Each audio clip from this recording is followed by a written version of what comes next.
بسم الله الرحمن الرحيم. عن جابر رضي الله تعالى عنه قال قال رسول الله صلى الله تعالى عليه وسلم: من شرب الخمر فاجلدوه فإن عاد في الرابعة فاقتلوه. الحدیث رواہ الترمذی۔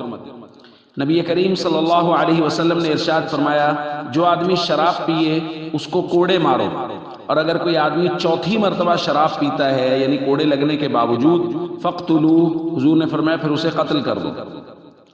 دوستو، شراب پینا بہت بڑا گناہ ہے، یہاں تک کہ اللہ کے نبی صلی اللہ علیہ وسلم نے جن لوگوں کے بارے میں کہا کہ ان کی لیلۃ القدر میں بھی بخشش نہیں ہوتی، ان میں عادی شراب خور بھی شامل۔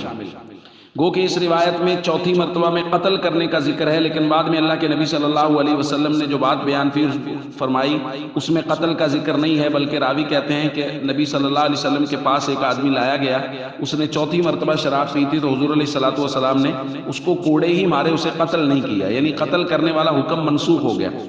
لیکن یہ گناہ بہت بڑا ہے۔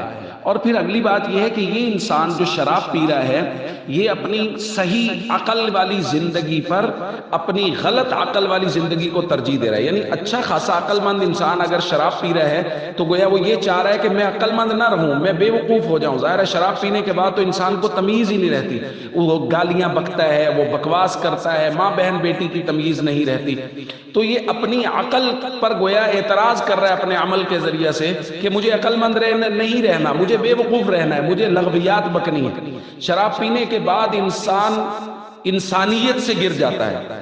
اس لیے اس پیغام کو عام کریں، اگر کسی کو شراب کی عادت ہے تو اللہ کے واسطے شراب کو ہاتھ نہ لگائیں۔ شریعت نے اس کو حرام قرار دیا، اتنا حرام کہ اگر یہ کپڑے پہ لگ جائے تو نماز نہیں ہوتی۔